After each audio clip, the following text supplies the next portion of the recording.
Halo teman-teman, bantu channel ini untuk berkembang ya. Klik tombol subscribe dan jangan lupa untuk like and share video ini. Terima kasih dan selamat mendengarkan.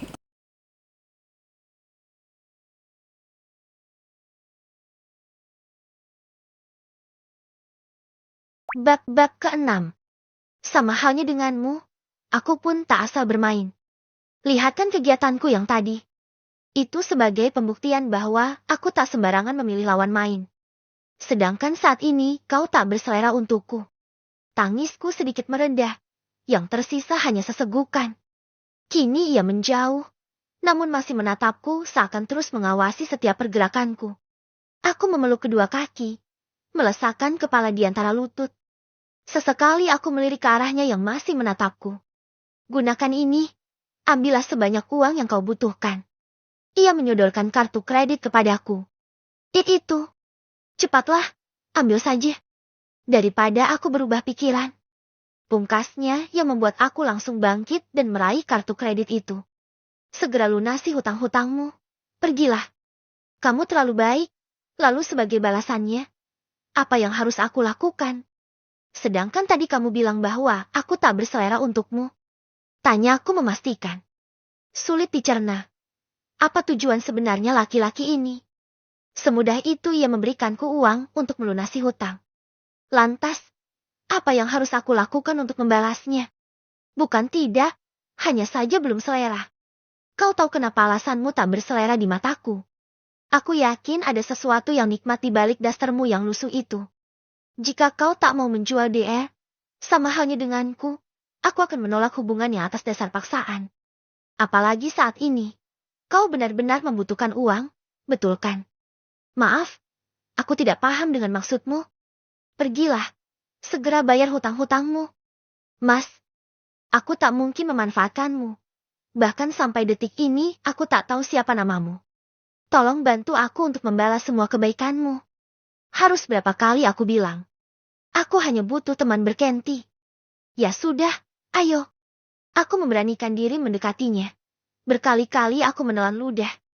Jujur aku sangat takut. Hahaha, lihatlah. Bahkan wajahmu seperti habis melihat hantu. Ia menertawakanku untuk kesekian kalinya. Pergilah, setiap pagi datanglah kemari.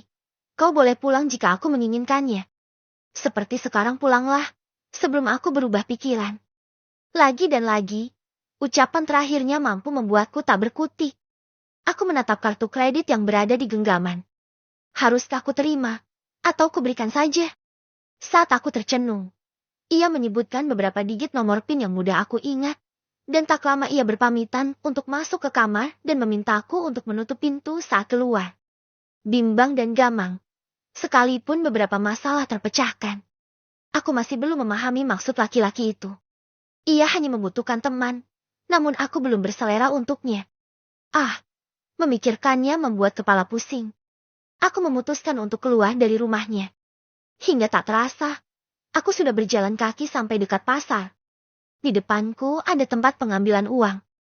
Bisa saja ia mau menipuku dengan memberikan kartu kredit kosong. Mungkin saja. Untuk membuang segala kegundahan, aku putuskan untuk masuk ke tempat pengambilan uang. Sesuai kartu kredit yang aku bawa, aku mengeceknya di mesin yang sama.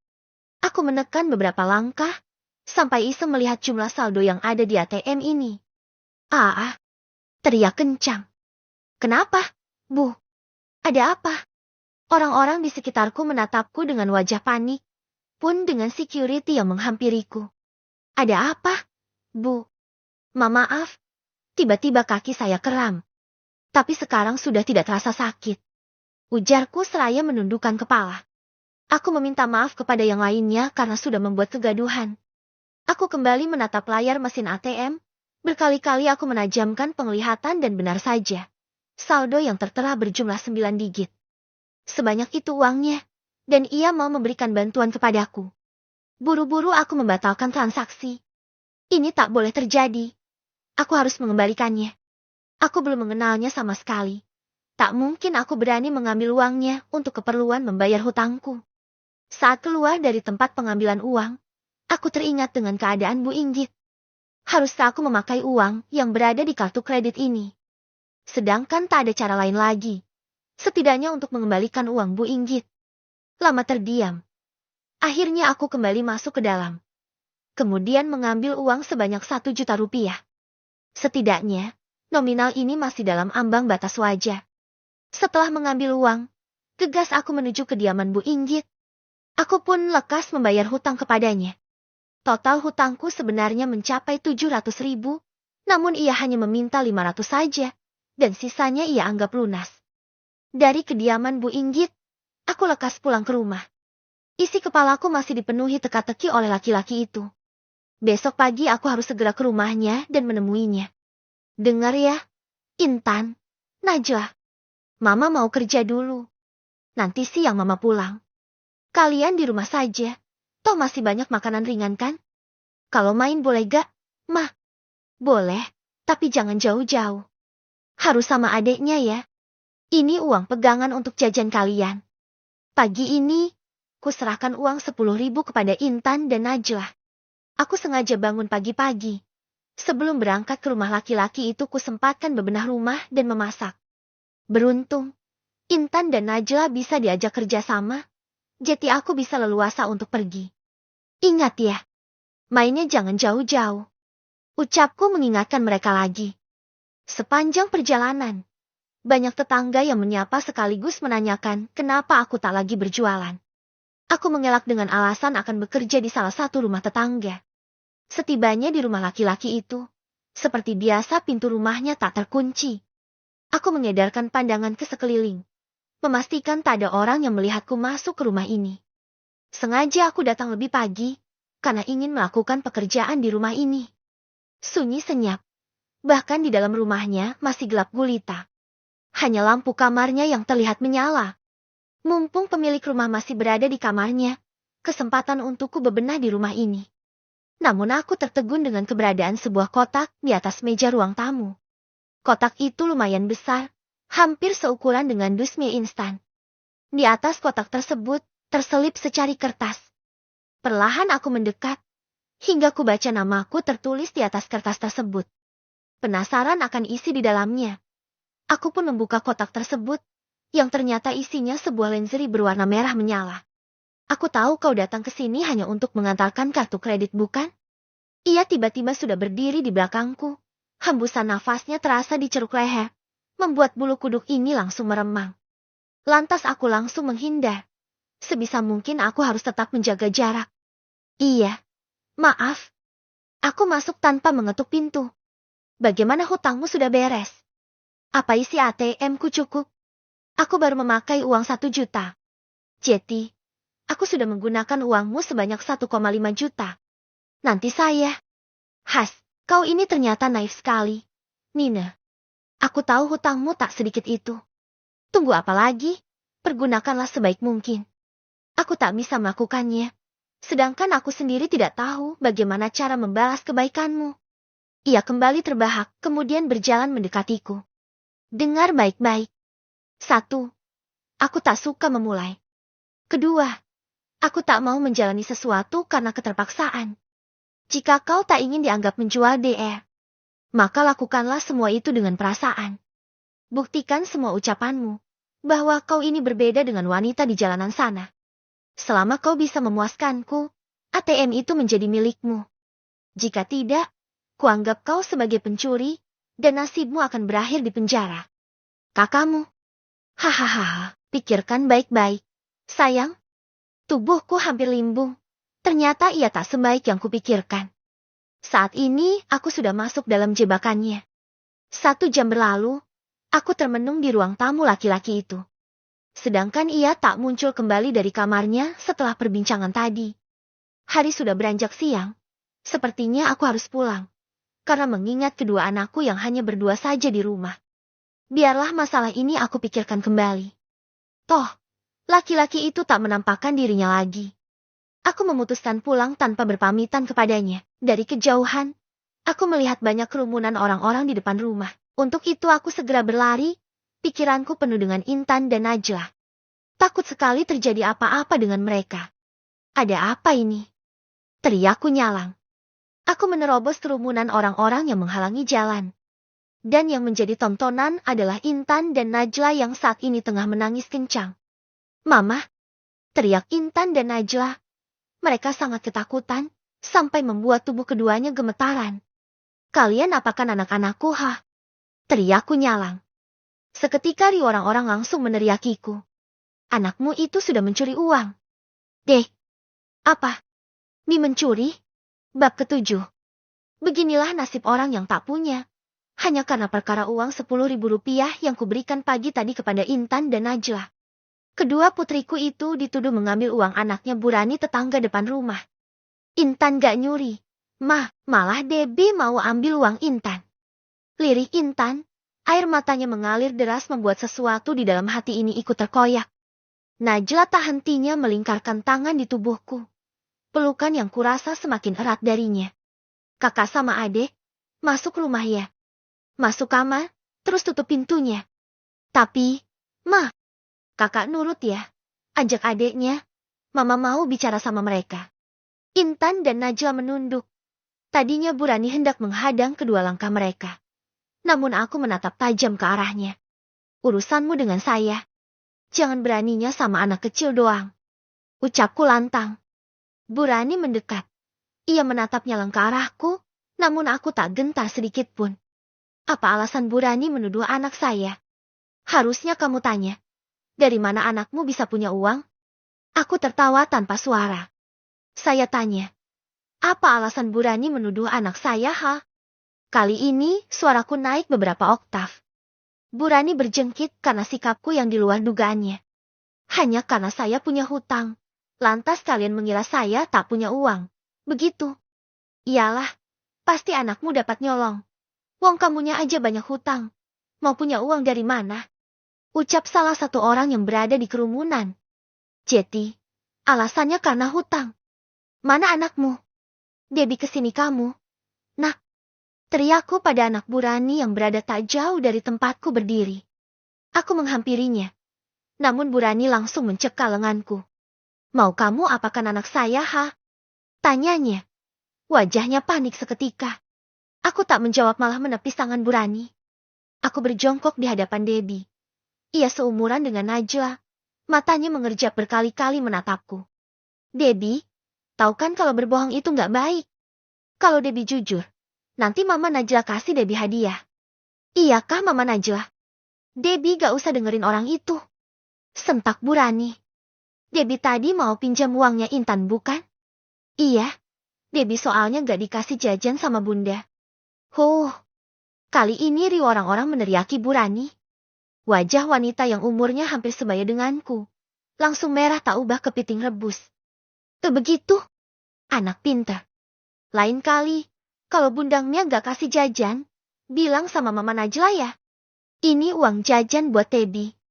Bocah perempuan itu menerima uang pemberianku dengan berbinar. Namun seketika Burani langsung merebutnya kemudian melempar uang itu ke wajahku. "Kalian semua dengarkan. Puas neriaki anak saya pencuri?" teriakku pada orang-orang yang berkerumun. Melihatku berkacak pinggang dan menatap satu persatu wajah mereka. Tak lama kerumunan itu pun membubarkan diri. Kalau memang gak ada uang buat ngasih anak jajan, gak usah fitnah orang lain dengan menuduh hal yang serendah itu. Keluarga saya memang miskin, tapi kami cukup tahu diri. Gak usah sombong kau Nina, baru bisa ngasih jajan anak aja belagu. Bayar hutangmu saja. Dasar tukang ngutang. Gak usah urusi hidup orang lain ya. Bu, yang punya sangkutan aja pada diem. Kenapa ibu yang urusin? Kurang kerjaan. Wajah Burani semakin kesal. Ia menghentakkan kakinya berkali-kali sebelum akhirnya meninggalkan pekarangan rumahku.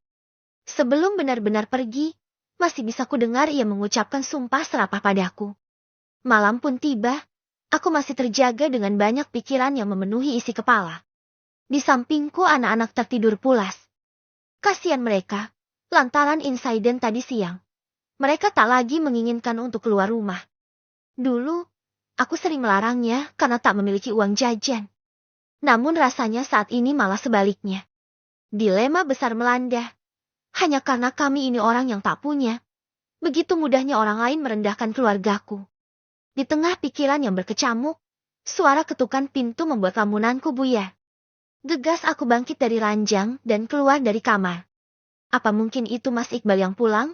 Lagian siapa pula yang bertamu malam hari seperti ini? Sebelum membuka pintu, aku menyingkap tirai jendela. Saat itu juga kulihat beberapa orang berdiri di depan pintu. Ada apa ini? Kenapa mereka datang kemari? Maaf, Nina. Kami terlambat. Ujar Bu Ani saat aku membuka pintu. Terlambat maksudnya. Aku menatap satu persatu wajah tetanggaku. Ada Bu Ani, Bu Sero, Bu Indah dan Bu Erem. Kesemuanya aku hafal, mereka yang memiliki sangkutan denganku.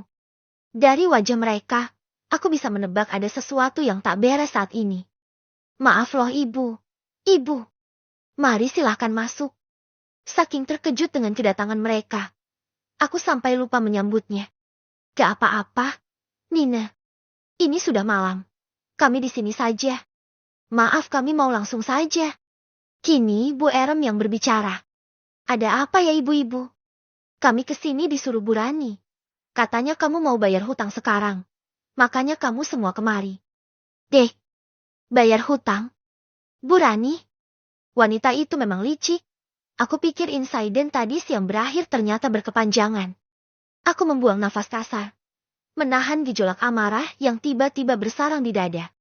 Lalu, bagaimana dengan keempat tetanggaku? Uang yang aku tarik dari ATM sehari yang lalu, hanya tersisa 100.000. Saya memang mau bayar hutang.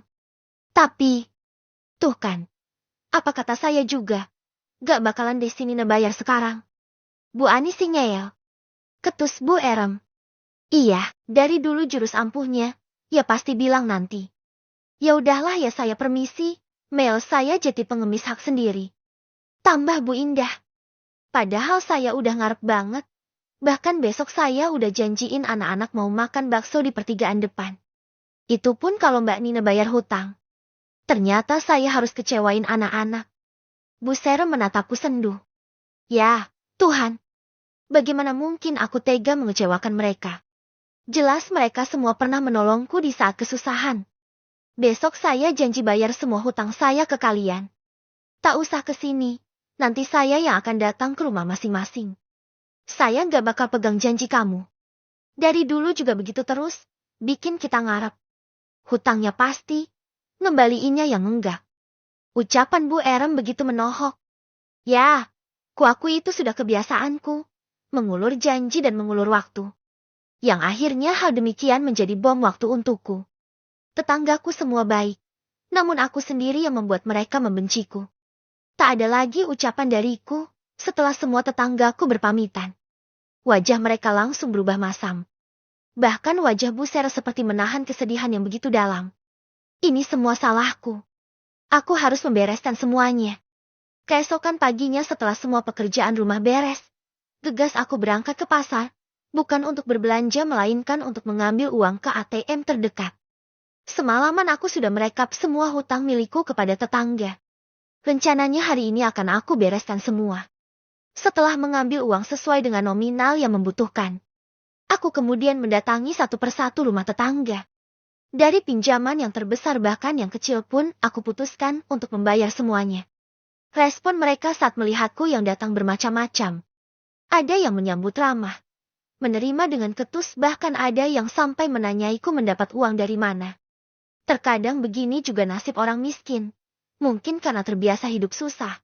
Mereka pun heran aku bisa membayar hutang dari mana. Namun, semua tak aku hiraukan. Biarlah mereka berbicara sesuka hati. Hitung-hitung mengurangi beban dosa. Jam menunjuk pukul 9 pagi. Masih ada waktu untuk mengunjungi rumah laki-laki itu. Rasanya aku ingin mengucapkan banyak terima kasih kepadanya. Dan keputusanku yang sudah bulat untuk menerima tawarannya sudah kupikirkan matang-matang. Setibanya di rumah laki-laki itu, seperti biasa pintu rumah tak terkunci. Rumahnya dalam keadaan rapi dan bersih. Aku sudah terbiasa masuk begitu saja ke dalam rumahnya, karena mengucap salam pun tak ada sahutan. Hanya ada suara aneh dari arah ruang televisi. Lalu, kejadian itu terulang kembali. Aku menyaksikan pemandangan yang tak seharusnya aku lihat. Ini kali keduanya aku melihat lelaki itu bermain sendiri di depan layar televisi. Namun, keterkejutanku tak seperti pertama kali melihatnya. Ia yang menyadari kehadiranku nampak acuh. Fokusnya hanya melihat ke layar televisi. Sengaja aku bawakan dia sarapan pagi, namun makanan itu masih dalam genggaman. Aku diam tak berkutik sembari menundukkan kepala. Namun sesekali aku mencuri pandang menatapnya yang sedang rebahan di atas sofa. Aku menelan ludah saat menatap tangannya yang terus bergerak lincah. Gelenyar aneh itu tiba-tiba muncul. Ya, hasrat liar itu saat ini datang menggebu, seakan merasuk dalam jiwaku. Bab ke-8. Satu hal yang harus aku tahu. Di dunia ini tak ada yang tulus. Kata ikhlas hanya sebuah kamuflase, di baliknya ada pamrih yang harus terbalas. Begitupun saat ini, keputusanku sudah benar-benar bulat. Tak ada pilihan lain selain melanjutkan. Sudah kepalang basah, lebih baik mandi saja. Meskipun mandi di sini, hanya menambah diri menjadi kotor. Penjara adalah ancaman yang menakutkan untukku. Semudah itu nyaliku menciut. Daripada mempersulit diri, lebih baik aku ambil opsi yang terakhir. Ya, menjadi partner baginya. Aku tertegun menatapnya sembari meremat ujung daster. Berkali-kali aku membuang nafas lewat mulut. Menahan gejolak yang meletup-letup. Kuarahkan pandangan ke arah tembok. Namun suara laki-laki itu mengganggu sekali. Hanya suaranya saja mampu membuat bulu kuduku merinding. Apalagi yang lainnya. Apa ini kebiasaanmu setiap jam segini? Pertanyaan itu meluncur dari bibirku. Ia menatapku kemudian tersenyum. Pandangannya yang mengembun, membuatku salah tingkah. Maaf mengganggu. Aku bawakan sarapan untukmu. Ucapku lagi. Tapi, tetap saja ia tak menjawab. Aku menggigit bibir bawah saat ia membesarkan volume televisi. Semakin tak karuan. Aku akhirnya memutuskan untuk keluar rumahnya. Sebelumnya aku tinggalkan sarapan pagi yang sempat aku beli untuknya di atas meja. Sebelum benar-benar pergi, ku beranikan untuk kembali melihat ke arahnya, hingga kami terlibat kontak mata. Ya, tanpa sadar tatapan itu seakan membiusku. Aku pulang ke rumah dengan perasaan yang berkecamuk. Haruskah nanti aku yang menawarkan diri terlebih dahulu? Laki-laki yang sampai saat ini masih belum ku ketahui namanya itu, begitu aneh dan misterius. Bagaimana jika ia tahu bahwa uangnya sudah kuambil banyak, sedangkan tak sedikit pun aku mau melayaninya. Permisi. Suara seorang ojek online tiba-tiba sudah berdiri di depan pintu. Dengan Nina Ariana? Iya, saya sendiri. Ada apa ya? Mas, saya disuruh nganterin Mbak Nina sekarang. Sudah siapkah? Nante? Maksud Bapak apa ya? Saya gak mau kemana-mana kok. Sejenak ojek online itu nampak berpikir. Kemudian ia mengambil ponselnya kemudian menyerahkannya kepadaku. Saya disuruh jemput ke sini. Katanya buat antar Mbak Nina ke tempat spa. Aku mengerjapkan mata berkali-kali. Dari ponsel ojek itu aku melihat alamat penjemputan adalah benar alamatku. Gimana Mbak Nina? Mau sekarang apa kapan? Kalau boleh tahu siapa yang memesan ojek buat saya? Mas Azam. Mbak Azam. Apa mungkin laki-laki itu bernama Azam? Jika dilihat seksama alamat yang dituju olehku nantinya adalah tempat spa ternama yang berada di pusat kota. Apa harus aku mengikuti ojek ini? Tapi, untuk apa juga aku ke sana? Mbak Nina, gimana? Sebentar ya, Pak. Saya ambil jaket. Tegas aku melangkah ke dalam rumah. Intan dan Najla tengah asik bermain boneka. Bahkan ada anak tetangga ikut turut serta. Ada perubahan yang signifikan selepas aku membayar semua hutang. Seperti saat ini, anak-anakku sudah bisa berbaur dengan mereka lagi. Hidup bertetangga memang penuh sandiwara. Setelah mengambil jaket, masih dengan mengenakan baju daster, aku berpamitan kepada Intan dan Najla, dan berpesan agar tak kemana-mana selagi aku keluar rumah. Kebetulan ada Bu Santi, tetangga persis samping rumah. Anak beliau kebetulan tengah bermain bersama Intan dan Najla. Sekalian juga aku menitipkan kedua putriku kepadanya. Selama perjalanan, aku masih menerka-nerka tempat seperti apa yang nantinya aku datangi. Meskipun alamat yang tertuju jelas sebuah tempat spa, aku sama sekali belum pernah mengunjungi tempat seperti itu. Hampir 30 menit lamanya aku berkendara. Sepeda motor yang aku tumpangi berhenti tepat di depan sebuah gedung yang cukup besar. Di bagian depan terdapat plang yang cukup besar bertulisan Beauty Spa Salon. Sampai, Mbak, Berapa, Pak? Ongkosnya? Sudah dibayar sama Mas Azam. Mbak, Bapak yakin saya disuruh ke sini? Mas Azam bilang sesuatu gak? Saya kok ragu ya, Pak? Masuk aja ke dalam, Mbak. Saya cuma disuruh anterin Mbak Nina ke sini buat perawatan katanya. Kalau begitu saya pamit ya, Mbak. Aku tertegun menatap kepergian ojek yang mengantarku. Sesekali aku menatap sekeliling, di depan tempat spa tersebut hanya ada berjejer mobil-mobil pribadi. Rasanya sangat sungkan untuk masuk ke dalam sana, mengingat penampilanku saat ini. Setelah berdiam diri cukup lama di parkiran, akhirnya aku memberanikan diri untuk melangkah ke dalam tempat spa itu. Tempat ini begitu mewah. Lantainya saja sepertinya terbuat dari marmer. Aku yang datang hanya mengenakan dasar lusuh, tak urung menjadi pusat perhatian. Bahkan kebanyakan wanita yang tengah menjadi pengunjung menatapku tak suka. Maaf, Bu, jangan ngemis di sini, ucap seorang wanita. Sepertinya ia pegawai di tempat spa ini. Terlihat dari seragam ungu yang ia kenakan, berwarna senada dengan tempat spa ini yang memang segala aksesoris juga dinding didominasi dengan warna ungu dan pink. Saya bukan mau ngemis sanggahku. CKK, kalau bukan ngemis mau apa? Minta-minta? Udah keluar aja. Nih kasih uang. Seorang wanita cantik yang tengah duduk di sofa perawatan mengeluarkan uang Rp2.000. Kasihin sama ibunya. Bilang suruh cepat keluar. Seketika darahku mendidih. Serendah itukah penilaian orang lain kepadaku? Hanya karena aku memakai dasar lusuh. Saya bilang, saya bukan pengemis. Ibu ini ngeyel banget ya. Mau keluar sendiri atau saya panggilkan security ha? Sentaknya garang. Pudar sudah kecantikan paras yang dimiliki penjaga itu. Wajahnya yang cantik tak sebanding dengan perangainya. Karena tak ingin berdebat dan aku pun cukup tahu diri, akhirnya aku membalikkan badan hendak keluar dari tempat ini. Bek, aku menabrak tubuh seseorang. Dari aroma tubuhnya sangat aku hafal. Ya, dia laki-laki itu. Begitu cara kamu menyambut pelanggan. Pak Azam. Maaf. Aku tertegun menatap interaksi laki-laki ini dengan pegawai tadi.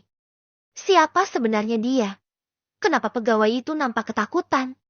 Dan benar laki-laki ini yang bernama Azam. Seketika tanganku ditarik oleh Azam memasuki sebuah ruangan. Saking cepatnya, aku sampai terhuyung jika tidak segera menyeimbangkan tubuh. Di dalam ruangan itu, dua orang wanita cantik langsung menyambut kedatanganku. Tanpa basa-basi, aku segera digiring memasuki ruangan selanjutnya. Bak terhipnotis, aku hanya pasrah saat kedua wanita itu menyuruhku berganti pakaian, selesai menggantinya dengan sarung berupa kemben. Aku diboyong ke sebuah ranjang, dan sesi perawatan pun segera dimulai. Aroma wewangian menguar indera penciuman. Untuk pertama kalinya seumur hidupku aku merasakan sesuatu yang tak pernah aku impikan sebelumnya. Seluruh tubuhku diberikan pijatan-pijatan lembut yang menenangkan. Otot-otot tubuh yang selama ini selalu tegang melonggar perlahan. Juga kulit ini diberikan semacam lulur yang menambah wangi. Ah, beginikah surganya para wanita dan aku sangat menikmatinya. Selesai, Mbak. Kita lanjut perawatan terakhir. Saat aku terjaga, aku terbangun di ranjang yang sama. Entah berapa lama aku terlelap yang jelas tubuhku serasa lebih segar. Mari, Mbak. Serapis itu menuntunku agar duduk di sebuah bangku. Di bawahnya terdapat cawan yang mengeluarkan asap pekat. Dari aromanya mungkin sejenis aroma terapi. Seperti ini ya, Mbak. Ini terapi buat pusaka kita. Ujar wanita itu seraya memperagakan. Ia memintaku melepas celana dalam kemudian ikut menirukannya. Sudah, Mbak. Bagaimana dengan perawatannya? Apa ada kekurangan? Terima kasih, Mbak. Saya rasa cukup. Kedua wanita itu beranjak pergi. Kini aku sendiri di ruangan itu. Semua masih serasa mimpi. Apalagi saat menatap diri di pantulan cermin. Semua perawatan dilakukan dari ujung rambut hingga kaki. Rambutku kali ini begitu lurus tergerai. Wangi dan lembut sekali. Kuku tangan dan kaki pun diberi cat kuku. Dan kulit wajah dan tubuh ini serasa kenyal dan lembut. Cantik. Tiba-tiba Azam muncul. Dari balik cermin, aku melihatnya tersenyum melihatku. Ia menenteng sebuah paper bag besar. yang kemudian ia simpan tepat di hadapanku. Kini jarak kami semakin dekat. Ia berdiri tepat di belakangku. Pandangan kami bertemu di balik cermin. Semua pakaian itu hanya boleh kau gunakan di depanku. Di luar tetaplah menjadi seorang Nina yang kumal. Tapi, jika di rumahku jadilah seperti ini. Cuk! Sebuah kecupan berlabuh di pundakku yang terbuka. Mataku terpejam merasakan desir aneh saat kulit kami bersentuhan. Dan bersambung. Bab ke-9. Mataku terpejam sembari merasakan desir aneh saat kulit kami bersentuhan. Tangannya yang semula melingkar di perut, kini semakin naik ke atas. Dan hasrat itu pun tiba-tiba muncul. Entah berapa lama aku menahannya. Bahkan saat Mas Iqbal masih ada di rumah, kami berdua sudah jarang melakukan hubungan suami istri. Faktor kehidupan dengan banyak masalah yang bermunculan, membuat hasrat itu menguap begitu saja. Kini, bara api yang menyala hasrat itu berkobar. Segera aku menepis tangan Azam, kemudian membalikan badan. Kami pun akhirnya saling bersitatap. Deru nafasku memburu. Apalagi saat merasakan hembusan nafasnya yang menerpa wajah. Untuk pertama kalinya, aku melenyapkan akal dan pikiran. Ruangan terapis itu menjadi saksi bisu membuncahnya hasratku yang terpendam. Aku mendorong tubuh Azam ke sebuah sofa panjang. Sebelumnya Azam memberi kode bahwa ruangan itu sudah aman dan terkunci rapat. Azam begitu pasrah dan menikmati. Sedangkan aku menjadi pemegang kendali dalam permainan ini. Otakku serasa buntu. Tayangan yang pernah aku lihat di rumah Azam seakan menjadi acuanku saat ini. Sesekali aku mendengar suara Azam mengerang, yang sontak menambah gairah ini semakin berkobar. Apalagi saat merasakan benda pusaka milik Azam, membuatku ketagihan untuk lagi dan lagi. Good job. I like it. Ujarnya dengan suara parau. Entah berapa kali aku mencapai puncak. Yang jelas permainan ini selesai karena Azam sudah mengaku kalah dan lelah. Azam pulang lebih dahulu. Ia berpesan agar besok aku datang ke rumahnya seperti jam biasa. Aku pulang dengan perasaan membuncah. Rasanya sebahagia ini setelah berhubungan dengan Azam. Laki-laki itu memiliki pesona sendiri yang membuatku hampir terlena. Sepanjang malam, aku memikirkan kejadian tadi siang di tempat spa. Sampai membuatku sering tersenyum-senyum sendiri. Rasanya tak sabar untuk menanti hari esok tiba. Hal yang jarang terjadi. Biasanya aku sering ketakutan, bahkan tak jarang ingin memutar waktu lebih panjang. Pagi harinya, aku terbangun lebih awal. Intan dan Najla masih terlelap. Di sisi lain rasanya kasihan karena mereka berdua sering aku tinggal-tinggal apalagi beberapa hari ke belakang. Akan tetapi, anggap saja ini sebuah pengorbanan. Saat ini kehidupanku tak sekelam kemarin. Di rumah sudah kusediakan jajanan yang banyak. Nasi dan lauk yang lezat, serta uang jajan yang cukup untuk mereka berdua. Toh, hanya dari pagi hingga sore hari saja. Mama mau kemana lagi? Tanya Intan. Ia terbangun lebih awal dari adiknya. Aku mendekatinya sembari membenarkan anak rambutnya yang berantakan. Mau kerja, sayang. Biar kakak sama adik makan enak, jajan enak. Tapi, Intan maunya kaya dulu lagi. Biar ayah aja yang kerja. Mama di rumah aja jagain kita. Sabar ya, Kak. Sebelum ayah pulang, Mama harus kerja dulu buat kalian. Intan kan anak hebat. Katanya mau sekolah kayak Debbie. Kalau mau sekolah biar Mama nyari kerja dulu ya. Saat mendengar kata sekolah, gadis yang berusia 6 tahun itu bersorak riang. Lain dari anak seusianya yang sudah masuk sekolah PAUD, Intan tak seberuntung mereka. Kondisi ekonomi kami yang sulit tak memungkinkan ia untuk bersekolah. Apalagi yang aku tahu gaya hidup menyekolahkan anak PAUD itu selangit. Pasti tak terkejar oleh kami yang notaben perekonomiannya kecil. Intan pernah merengek meminta sekolah seperti teman yang lainnya. Namun, jurus terakhirnya adalah mengurung diri di rumah serta memutus kontak dengan dunia luar. Selama beberapa bulan, trik itu lumayan ampuh. Jam 7 pagi aku sudah bersiap. Seperti pesan Azam, aku tak boleh merubah penampilan sedikit pun.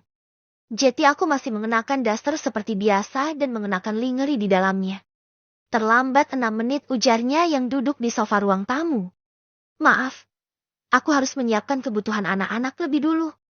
Setibanya di rumah Azam, aku langsung masuk ke dalam rumahnya, kemudian duduk di sofa tepat di samping Azam.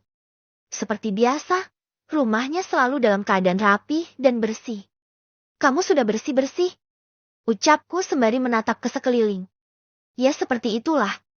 Sebelumnya, saya ucapkan terima kasih yang sebanyaknya atas semua ini. Apalagi perawatan kemarin dan... Hahaha, bagaimana kau senang? Azam terbahak. Ia masih menatapku lama-lama. Tawanya yang renyah membuatku salah tingkah. Tentu, sangat senang. Seumur hidup baru pertama kali aku melakukan perawatan. Baguslah, itu memang tujuanku. Asal kau ingat, semua perawatan itu hanya untukku. Paham? Maksudnya? Alisku kini bertaut.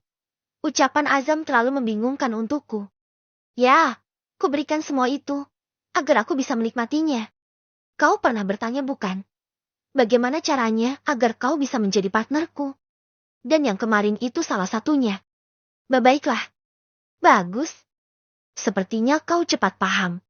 Bagaimana kalau kita memulai permainannya? Azam bangkit dari sofa.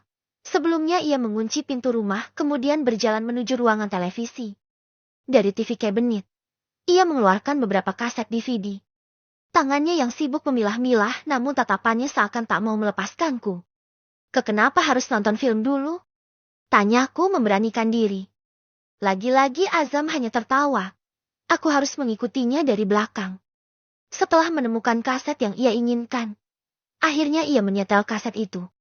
Benar dugaanku, bahwa ia memiliki banyak koleksi film biru. Rasanya canggung dan bingung. Apalagi saat ia sudah mendudukkan diri tepat di sampingku. Kemarin semua kejadian itu mengalir begitu saja. Namun entah kenapa saat ini malah ketakutan lagi. Bahkan, ujung daster yang aku kenakan terus aku mainkan. Mulailah. Apa? Kau ingatkan bahwa aku tak terbiasa memulai. Anu. Aku menggigit bibir bawah, berusaha menetralkan debaran jantung ini. Layar televisi pun menyala. Diam-diam aku mulai menghayati tayangan di depanku. Dan, hal yang seperti kemarin pun terulang. Segera aku merubah penampilan sesuai dengan permintaannya. Di dalam rumah itu, kami melampiaskan kembali hasrat satu sama lain. Segala sesi penyatuan kami lakukan. Tayangan itu pun seakan tak berarti karena aku sudah menguasai permainan. Kami melakukannya berkali-kali dan berpindah tempat. Dari ruang tamu, ruang televisi, hingga kamar mandi namun tak terkecuali kamarnya. Kamar Azam seakan menjadi tempat terlarang yang tak boleh ditempati. Entahlah apa alasannya. Yang jelas, ia langsung menolak ketika aku mengajaknya berhubungan di sana. Seharian aktivitas yang kami lewati hanya seputar penyatuan. Seakan tak kenal lelah, hal itu semakin berkesan di setiap sesinya. Azam memiliki banyak cara yang berbeda, yang membuatku selalu dibuat ketagihan. Nikmat, dan lupa daratan. Sudah jam 3. Kamu lebih baik cepat pulang. Masih siang nanti aja. Aku masih pengen begini. Ucapku, kami saat ini saling berpelukan di sofa ruang televisi. Namun menit berikutnya ia langsung menepis tangan ini. Pulanglah, anak-anakmu terlalu lama ditinggalkan. Azam kemudian bangkit. Ia berjalan ke arah kamar mandi kemudian menutup pintunya cukup keras. Sikapnya yang langsung berubah dingin membuat aku keheranan. Merasa diingatkan akan anak-anak, aku pun bangkit dari sofa. Kemudian mulai mencari baju daster yang sempat kutanggalkan dan saat ini bercecer di atas lantai. Setelah selesai membenahi penampilan, aku berinisiatif membereskan terlebih dahulu rumahnya. Ada bekas piring kotor yang kami gunakan untuk makan saat makan siang. Meskipun hanya ada satu piring karena kami makan sepiring berdua. Rasanya tanganku gatal untuk tidak membenahinya. Jangan sentuh apapun. Ucapnya lagi. Azam keluar dari kamar mandi. Kini ia sudah berganti pakaian lebih rapi. Maksudnya, pulanglah tak perlu beres-beres. Jangan sampai lupa ada yang tertinggal. Ia mendekatiku kemudian menggiring tubuhku agar segera keluar. Sebelumnya tatapan matanya tak lepas memerhatikan sekeliling rumah. Sikap Azam langsung berubah drastis. Ada apa ini? Apa mungkin ia menyembunyikan sesuatu dariku? Yang jelas tatapannya seperti mengawasi sesuatu. Sesekali ia melirik jam dinding kemudian kembali mendorong tubuhku keluar rumahnya. Yang jelas wajahnya nampak gelisah. Tentunya hal itu membuatku tak tenang. Jangan lupa, besok datang seperti jam biasa. Bek, aku tersentak saat ia menutup pintu dengan cepat. Bahkan, aku sama sekali tak sempat berpamitan kepadanya. Pikiranku dipenuhi oleh perubahan sikapnya. Sebenarnya ada apa ini? Ah, harusnya tak aku hiraukan soal itu. Tugasku hanya sebatas teman untuk memenuhi hasratnya, tidak lebih. Apa yang harus aku khawatirkan sebenarnya? Akhirnya aku putuskan untuk segera pulang. Saat di perjalanan tiba-tiba saja ada beberapa warga berlari kecil menghampiriku. Awalnya aku pikir ibu-ibu itu memang tengah berlari, nyatanya tidak. Mereka berjalan menuju ke arahku. Mbak Nina cepetan ke puskesmas. Ke puskesmas? Kenapa ya? Bu, anakmu loh dibawa ke sana sama Pak RT. Aku berlari menyusuri koridor puskesmas. Tubuh ini seakan melayang di udara, tak kala mendengar penuturan dari ibu-ibu tadi bahwa Najla mengalami kecelakaan. Ia terperosok ke sebuah sumur yang sudah tak terpakai yang kebetulan ada di samping rumahku dengan tetangga sebelah. Selama ini bagian samping rumah memang tak pernah terjangkau oleh siapapun. Dadaku semakin sesak, mengingat akan kabar tentang Najla. Pikiran buruk bermunculan apalagi ibu-ibu tadi bercerita bahwa penyelamatan Najla cukup dramatis, karena sumur itu memiliki kedalaman sampai 7 meter. Aku tak kuasa mendengarkannya lagi. Setelah mengetahui kabar itu, aku memutuskan untuk menyusul Najla.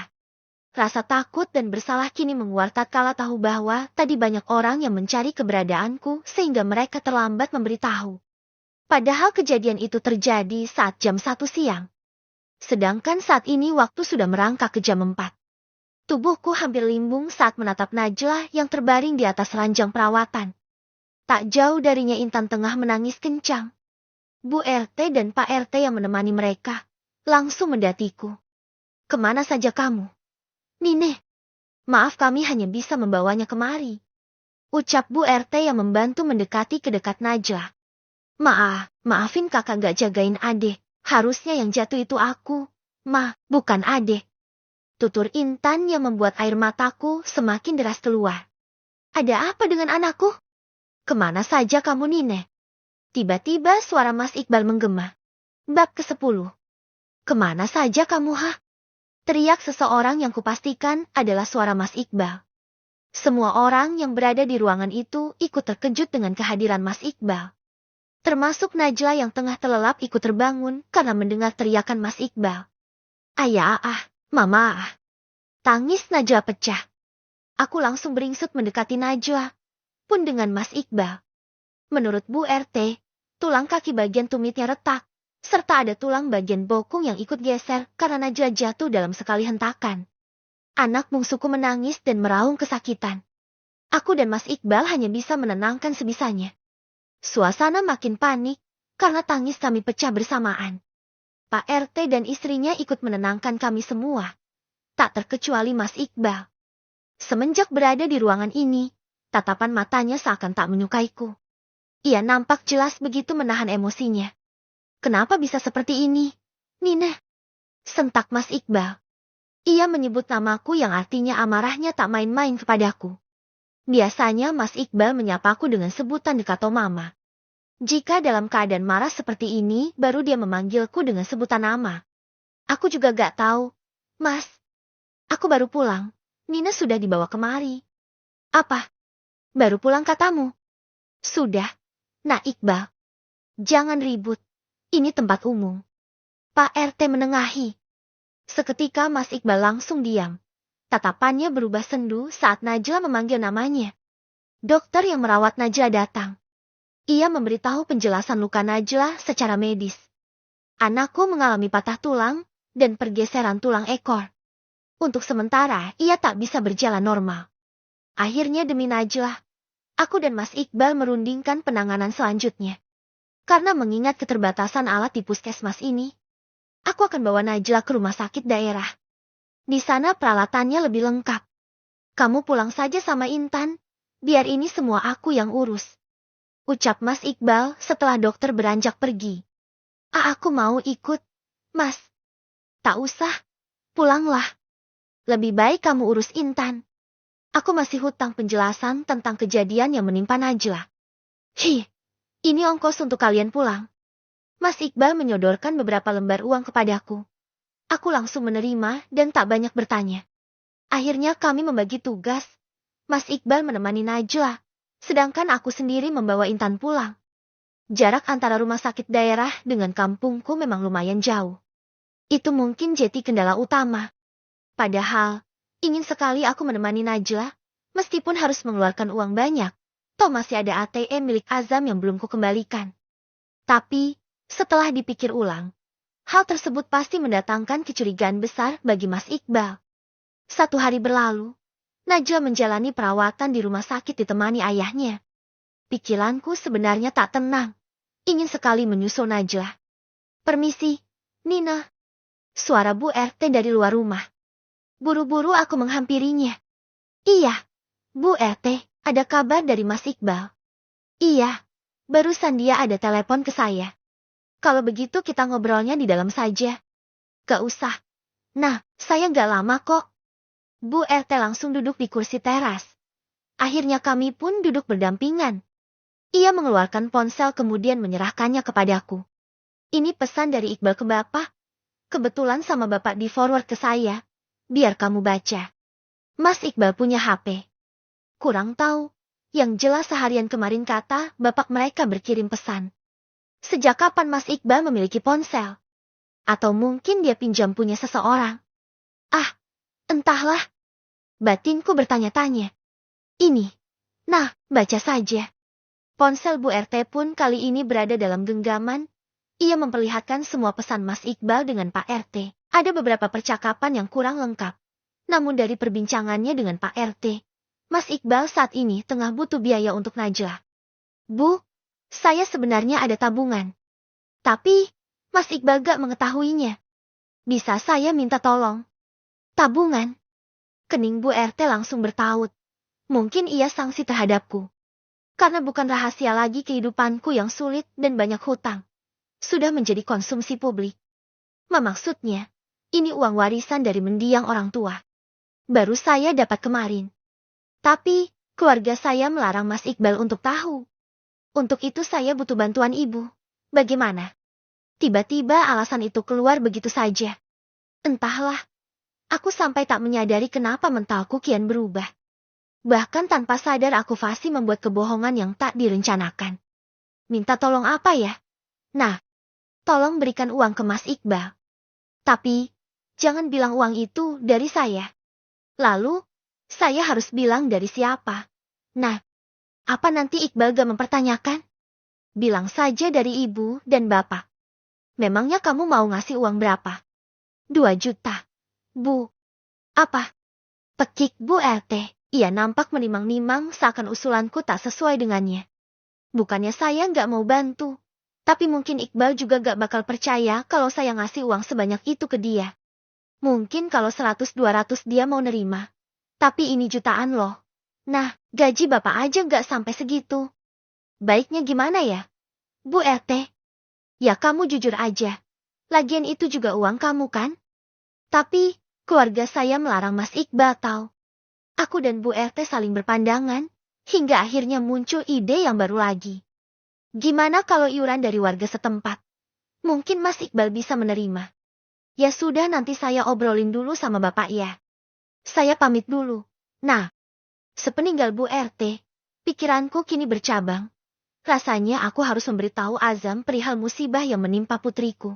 Ditambah aku memutuskan untuk beberapa hari ke depan tak mengunjunginya. Jam 1 siang aku putuskan ke rumah Azam. Sebelumnya aku menyempatkan memasak berbagai menu makanan dan membawakan untuknya. Saat tiba di persimpangan, kulihat sebuah mobil sedan berwarna hitam metalik terparkir di pekarangan rumahnya. Aku pun mempercepat langkah guna mengetahui siapa yang mengunjungi Azam. Namun, langkah kakiku kalah cepat. Sebelum aku sampai di rumahnya, mobil itu sudah keluar dari pekarangan rumah. Sampai di rumah Azam, gegas aku masuk ke dalam rumahnya. Namun saat menekan handle pintu, dalam keadaan terkunci. Tak biasanya pintu rumah ini terkunci. Apa mungkin Azam tak ada di rumah? Ku ketuk pintu pelan. Sesekali aku mengintip di balik jendela. Saat melihat tubuh kekarnya berjalan ke arah pintu, senyumku langsung mereka. Hai, Mas. Maaf ya aku kesininya telat. Ujarku seraya tersenyum manis padanya. Azam tak menjawab. Ia hanya menatapku dengan tatapan dingin. Tatapan yang sama seperti pertama kali bertemu dengannya dulu. Mas, aku bawain kamu makanan. Tapi, aku gak punya kotak bekal jadi aku masukin ke bungkusan plastik. Ini aku buat semur ayam sama tumis capcay. Rasanya enak. Azam langsung membalikan badan tak mengindahkan ucapanku. Ia berjalan sembari meregangkan otot-ototnya. Apa mungkin ia baru bangun tidur siang? Tapi kenapa dengan sikapnya? Apa ia marah karena aku datang terlambat? Aku masih berdiri di ambang pintu. Saat suara Azam terdengar memanggil barulah aku masuk. Lain kali kalau hari Sabtu dan Minggu tak usah datang kemari. Aku tak di rumah. Lalu, kalau kau terlambat, lebih baik tak usah datang. Mas anakku kecelakaan kemarin saat aku di sini. Anak bungsuku terjatuh ke sumur yang sudah tak terpakai di samping rumah. Itu alasan aku datang terlambat. Tapi, seharian ini bukannya kamu di rumah? Dan yang mengurus anakmu itu suamimu bukan? Deh, lagi-lagi ucapannya benar. Dari mana Azam tahu semua itu? Apa mungkin dia memata-mataiku seharian ini? Ah, entahlah. Kamu marah, Mas. Hahaha, untuk apa? Itu kehidupanmu, bukan urusanku. Aku juga sekalian mau minta izin untuk beberapa hari ke depan tak berkunjung ke sini. Cicitku pelan. Saat mendongakkan kepala menatap Azam, aku langsung terhenyak karena mendapat tatapan tajam dari Azam. Maksudku, siapa yang sakit? Anakmu kan? Iya, tapi sebagai ibu aku harus ikut menjaganya. Harus 24 jam menemaninya. Bukankah dia juga masih di rumah sakit? Iya, anakku masih di sana. Dan, aku juga butuh uang untuk pengobatannya. Setelah hutangmu aku lunasi, juga biaya pengobatanmu masih aku yang harus membayarnya. Dan kau ingin mangkir dengan tugasmu. Lucu sekali kau ini. Lalu, aku harus bagaimana? Mas, selama aku tak memintamu datang, maka tak ada alasan lain untuk tak menemuiku. Kau tak ingin aku sebut sebagai orang tak tahu diri kan? Aku tertegun mendengar ucapannya. Rasanya amat dilema. Di posisi ini, aku tak bisa memaksa Azam terus bersimpatik dengan musibah yang aku alami. Uang yang dia keluarkan tentu bukan jumlah yang sedikit. Bagaimana dengan anakku? Mas, itu urusanmu, bukan urusanku. Kau masih ingatkan? Selagi kau bisa memuaskanku, ATM itu bisa kau pakai untuk keperluan apapun. Lagi-lagi uang menjadi tolak ukur. Apa mau dikata? Ini sudah resiko yang harus aku tanggung. Kamu sudah makan siang? Mau aku siapkan makanan? Tak usah, hari ini aku hanya belum memakanmu. Aja mengerlingkan matanya. Kali ini aku sudah tak merasa canggung lagi. Aku mendekat seraya menanggalkan baju daster yang melekat di tubuh ini. Seperti biasa, kami hendak melakukan sesi penyatuan. Namun ada yang berbeda dengan permainan kali ini. Ia hanya bermain dengan jemarinya. Meskipun demikian, berkali-kali aku bisa mencapai klimaks, meskipun tanpa benda pusakanya. Mas, kenapa? Apanya? Kenapa kita tak bermain seperti biasanya? Apa kau tidak puas hanya dengan jariku saja? Mau dengan ini? Ucap Azam sembari tersenyum menyeringai. Bukan sih. Tubuhku semakin menggelinjang. Sekuat mungkin aku menahan agar suara jeritanku tak keluar. Sesekali aku hanya bisa menarik rambut di kepala Azam saat ia terus bermain di bawah sana. Namun, tiba-tiba saja suara ketukan pintu terdengar dari luar, membuat kami sama-sama terhenyak. Tok tok tok. Pak Azam. Permisi. Suara Pak RT. Begitu nyaring di telinga.